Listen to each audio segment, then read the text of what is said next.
and change your mind. Okay, so what we're going to do today, and it might not be a super long class if we get through this quickly. Tomorrow we're going to start taking notes on British literature. So before we do that, I want to give you a presentation on note-taking because we actually take a fair bit of notes in this class, a fair amount of notes. And if we were together in person, I probably would not actually give you the presentations that I use to take the notes. So you actually are at an advantage here by being virtual, because I will give you the presentations, just because, you know, some people, like Chip today, for instance, is having issues since he's traveling. I think Eli is supposed to be joining us today and for some reason is not. But we might encounter these issues and people will not be able to catch up. But if we were in person, I would give you this presentation and expect you to take notes, and then like not actually provide you with the presentation or a copy of the presentation, because I don't know how many of you are planning to go to college, but in college, they don't give you the presentation. They expect you to keep up on your own, and that's only a year away. And so I need to be preparing you for that. In fact, they might not even use a presentation. They might just talk at you and expect you to be able to keep notes on your own. So if and when we are together, that is what I'll do. But for now, since we are virtual, I will go through a presentation and you can keep notes at your own pace. I will give you a copy of the presentation, but whenever we're actually in person together, I kind of expect you to keep notes of your own. So before we start doing that, I want to give you some tips for how to keep notes, why notes are important. I got this presentation from Mr. Benvenuti, and this is not an original Benvenuti presentation except for the first slide, and I can tell that because it's all very articulate and all spelled correctly. But it's helpful, and it gives you several different types of notes that are useful. So this presentation on note taking is all that we're going to do today, and once we get through that, I'll let you guys go. So it might not be a super long class today, but pay attention. It's super useful. But then I will also put this presentation on Canvas. So let me share my screen with you again.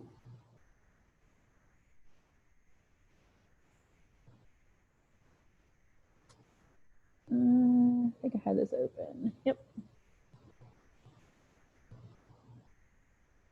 This first slide is the only one that I think Benvenuti actually did. Obviously, taking notes can be very easy with these simple tips. How neat is that? A presentation by Bradley Benvenuti, 8-year teaching veteran, former teacher of the year, former rookie teacher of the year. Of course. Can't always have to remind us of all those things, but all the rest of it, obviously not him. It's too articulate. So why take notes in the first place? Well, instructors share information that isn't available in textbooks and then make connections. There's what I say that's on the presentation, and then the little things that I say that is not directly in the text, little connections that I make that might be worth writing down. Notes serve as a file of information. They become a storehouse of information for later use, like preparing for an exam, writing a paper, or for use in a more advanced course. I actually kept most of my notes from college, from literature classes, and I didn't know I was going to be a teacher when I was in college. I actually went back to school to get certified to be a teacher. I just really loved literature, so I kept all of my notes from literature classes just because I'm a huge nerd for literature, and I was like, oh, these are really interesting. I might want them at some point. And then I did, because I wound up teaching classes that covered the same content, and it wound up being really useful. Even if you think you might not need them, and you might not, the chances of you needing them for those purposes are pretty small. Like I really lucked out in that way, but you don't know what you might need them for later on. Taking notes helps you become an active listener and a critical thinker. Passive listening is what you do when you watch a sitcom on television or have a casual conversation with someone. You don't need to necessarily remember every word they say, but active listening is when you carefully listen to make sure that you understand and learn the information that's being conveyed. Taking notes facilitates learning. Oh, I need to like minimize my little window because I can't see what all this says. Oh my God, go away, go away. I can't see my mouse. Really annoying. Okay, that'll work. Maybe. Sorry guys, this is being really annoying. I gotta get out of this for a quick sec. Oh no. Well, that's really frustrating. Sorry.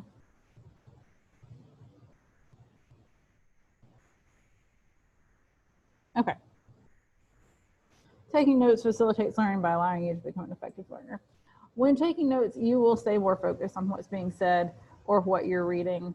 You'll be continuously analyzing and you'll be forced to think rapidly about what you see and hear. And you might be saying, not me, that doesn't help me stay more focused. You might think that, but studies actually show that you do stay more focused and that you retain more information when you're writing it down. And actually when you're writing it down by hand rather than typing it. I mean, if you want to take notes by typing, that's better than not taking notes at all, 100%. But actually handwritten notes do help you retain more information than written notes.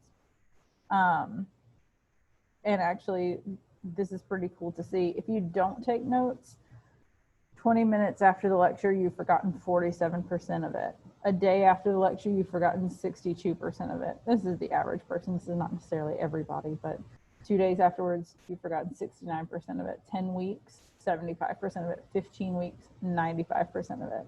That's a lot to forget, especially considering that a semester is about 15 weeks. Something that you learn in the first day of class or in the first week of class, by the end, you're probably gonna have forgotten it if you don't take notes.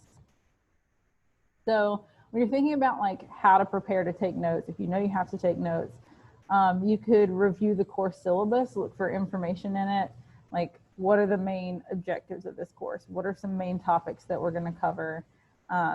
Does the schedule have anything to do with it? Major assignments or exams coming up, types of exams, the relationship between the class and the textbook. We don't really use a textbook in here. We do have a textbook, but I won't use it much, if at all. But in some courses you might, because this is useful information for every course, to be honest. And identify the type of testing. It will be important to look at notes before we have a test in here. So do you need to prepare for multiple choice, short answer, or essay type questions? For me, probably all three. Should your notes be very detailed and word for word, or will you need to take notes that focus on important concepts and relationships between major topics? Ask me for sample questions. Talk to other students who have taken the course. It might be kind of tough because they don't go here anymore, but if you're friends with them, you can. We don't have a library here, so that's not important. Find a class buddy. That is important. Having a friend in class can be a lifesaver. If you have to miss class, if you're unable to take notes, or if you have gaps in your notes, have somebody to help you. Text each other about it so that you can have a backup source if you need it. This is also how I know that Ben Minuti did not write this. He would never say clarify your feelings. You're going to like some courses and not be so enthusiastic about others. A negative attitude can affect how much effort you put into class, whether you attend regularly. Well, you have to attend regularly here in college. In college, you do not necessarily have to attend regularly.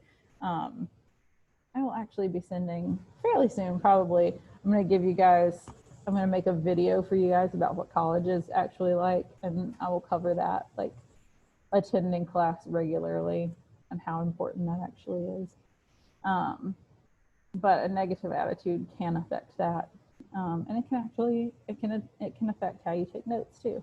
So acknowledge your feelings and find a positive way to deal with the situation. Adopt a questioning attitude. Understand your purpose for taking the course. Ask yourself, what am I going to learn today? And how does this new information or idea fit into what I already know? the purpose of you taking this class is because you have to have 4 English credits to graduate high school, but in college it'll be a little bit different, and you'll take classes that you get to choose to take. Okay, so we're going to look at several types of note-taking methods, and you'll get to kind of look and see which one you think might be effective for you. Some of these are more popular than others. Some of them are more organized than others. It just kind of depends on how your brain works. So the Cornell note-taking method is a pretty popular one. Just for me personally, this is like honestly more organized than my brain is. When I'm like listening to somebody talk, when I'm listening to like a lecture or something, this is just more like streamlined than my thought process is. But it is a systematic format of condensing and organizing notes without the need for laborious recopying. It divides your paper into specific sections. So this already like looks complicated to me. I shouldn't say that because you might love this method. There's 7 R's: record, recall, reduce, recapitulate, recite, review, and reflect. I'll show you what those mean in just a second, but divide your paper into 3 sections. There's a column on the left for cues, a main space on the right to make notes, and then a 2-inch column on the bottom to summarize. So you'll keep notes during class in the main space, and each time you instructor moves to a new point, you skip a few lines. After class, you complete phrases and sentences as much as possible. You write cues in the left-hand column. And then to review, you cover the main section with the card, and you say the cue out loud and say as much as you can and move the card and see if it matches what you wrote. So you're kind of like testing your memory at the same time. So this is what that looks like. That's the template. You can see on the left-hand side what you're kind of doing after class. The left-hand side kind of deals with what you would do after class. The right-hand side is what you would be doing in class, recording it, writing down the facts and ideas and phrases, use abbreviations when you can. And then after class, read back through it, try to fill in any blanks, make any scribbles more legible, try to fill in any gaps that you can't really recall what you were trying to say. Review and reflect, think about what you learned. On the left-hand side, after class, look at keywords or phrases or questions that serve as cues. Recite with classroom notes covered, read each keyword or question, recite the fact or idea that comes to mind by the keyword or question. And then at the bottom, that's the recapitulation part, summarize each main idea. So it's definitely very like streamlined, very organized, very effective. It's just not my method. That's just sort of an example of what that would look like. And there's your 7 R's. Review and reflect. When you can use it in any lecture situation, the advantages are that it provides an organized and systematic means for recording and reviewing your notes. It's an easy format for pulling out major concepts and ideas. It's simple and efficient. It saves time and effort. It's a do it right in the first place method. You don't really have to go back and try to figure anything out. You've got all your information there. The disadvantages, it says there are no disadvantages. I think just if that's not the way your brain works, it can seem a little complicated. The outline method, this is more what I tend to do. It's when you start with general information on the left with more specific facts and clarifications indented to the right. Like bullet points or numbers, Roman numerals, that kind of thing. If you listen and write down points in an organized pattern based on space indentation, place major points farthest to the left and indent each more specific point to the right. Your levels of importance will be indicated by distance away from major points. Indentation can be simple, no marking, just space relationships are more complex by using Roman numerals, letters, or decimals. This is kind of what it looks like. That's just sort of an example. There's your main points, a little bit more specific, and even more specific than that. So when you can use that, when your lecture is organized and sequential, If there's enough time in your lecture to think about and make organizational decisions. If the advantages are that it's well organized, if it's done correctly, it reduces the need to edit. It's easy to turn main points into questions. The disadvantages, it requires more thought in class for accurate organization. It might not show relationships by sequence when it's needed. It doesn't lend itself to variety of review and question applications. And there's another one, but I can't see it because of my little, there we go.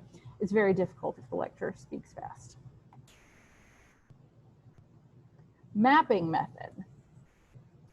This one looks insane in my opinion when you see the thing, but it's very good for visual learners. It's a graphic means of representing information which relates each fact or idea to every other fact or idea. You determine the subject or topic, write that in the center of the page with a circle around it. As your major facts or subheadings are presented that relate to the subject or topic, you draw lines out from the circle and label those.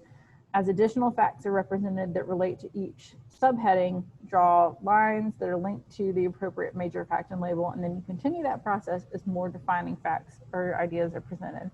I'm sure that you have seen a thing like this before. It looks sort of like that. If this is what your brain looks like inside, then by all means do something like this. This is definitely more like creative, I think, creative note taking. If it works for you, then 100% please do that. There's your main subject, your subheadings and major ideas, your supporting ideas, additional facts and support. You can use that when the lecture content is well organized. It's often effective with a guest lecture if you have no idea how the lecture is actually going to be presented, because you can just kind of like go with the flow as they're going. It's effective, like I said, if you're mainly a visual learner. It helps keep a visual track of the lecture. It makes relationships easy to see. It can cover lines for memory review and relationships. You can study that way. The disadvantages are that you might not hear the changes in content for major points to facts as you're listening to the lecture, and it can be kind of visually overwhelming. When I look at that, it is kind of visually overwhelming, but as I look closer, it's easier to see those relationships. So I see why it's effective. Then you have a charting method, which is a use of columns with appropriate heading labels in a table format. The material is offered in chronological order. So you determine the categories that are going to be covered in the lecture. You set your paper up ahead of time by drawing columns with determined categories as headings for each. You place information in appropriate columns. This is kind of what it's going to look like. A couple of examples here. You have your category headings. You have your supporting information. So when you might want to use this is if the test will focus on both facts and relationships. Excuse me. When you want an overview on one piece of paper in sequence. When your advantages are that it reduces the amount of writing that you need. It provides an easy review mechanism. It facilitates both memorization and comparing and relating. Your disadvantages are that you need to learn how to develop effective categories, and you might not know that heading into the lecture. You need to be fully engaged in the lecture in order to keep up this way. And then I think this is the last one, sentences and paragraphs, which is basically a record of complete thoughts and concepts. You're just writing every new thought, fact, or topic presented. You use a new line for each new thought or fact, and then you number lines as you progress. So this is kind of what that would look like. And it looks pretty thorough here. You've got your numbered thoughts, facts, or ideas. You've got abbreviations to kind of expedite that process. You can use that when the lecture is somewhat organized. If you've got a lot of heavy content coming at you very fast. If the instructor is presenting in point fashion, but not in list or like 3 related points. The advantage is it gets more or a lot of the information But you can't really determine major versus minor points from a numbered sequence, and it can be difficult to edit without having to totally rewrite everything. So there are the basic methods. Here are some basic tips. Concentrate on the lecture or reading when you're taking notes. Take notes selectively. Do not try to write every word down. If you're trying to take every word down, you're probably not actually concentrating on what they're saying. You're just concentrating on trying to get every single word down. Like it says, the average lecturer speaks about 125 to 140 words per minute. The average note taker writes about 25 words per minute. So there's no way that you're gonna, that's handwriting. There's no way that you're gonna get down every word that they say. So don't worry about it. Try to get down the important stuff. And that's one of the reasons that it's important to figure out what note-taking method works for you.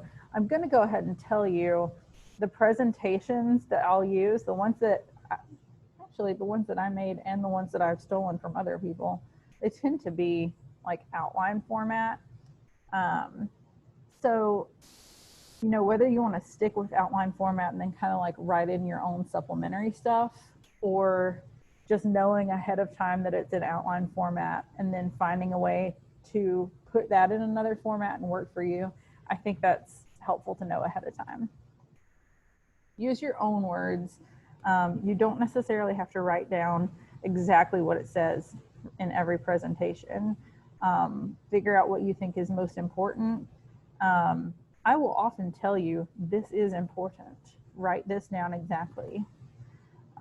Be brief, focus on major points and important information. Write legibly, obviously. You don't want to be struggling to figure out what you wrote down. Don't worry about grammar or spelling. I'm trying to think if there's ever a time where you'll turn in notes, and I don't think so. But even so, the point of it would not be to have everything written down 100% accurately. It would be to show me that you took notes. Knowing what to write, how to recognize and remember the important stuff. Instructors usually pause before or after an important idea, or even say, hey, this is important. This is an important idea. They will write important ideas on the board or PowerPoint or whatever. They'll often use repetition to emphasize an important point, or use introductory phrases like a point to remember or a critical consideration, or hey, that's important, write that down. Mark ideas emphasized in lecture with an arrow or other special symbol. I often do like a little star next to something that I know is important. Write down examples, like note them with EX. And pay close attention to transitional words and phrases. Listen for words like therefore, finally, furthermore. Those are usually an important idea. Listen for signal words, things that lead to main ideas or points. There are three reasons why: first, second, third, most importantly, or that indicate support material, like for example, or similarly, or furthermore. Words that signal conclusion or summary. Therefore, as a result, finally, and words that are often said very loud. Now, this is important. The important idea is that kind of thing. Look at that. There's some more Divinity originals. These notes sure are useful. How neat is that? That's pretty neat. Oh. Okay, so that's it. That's it for the note taking.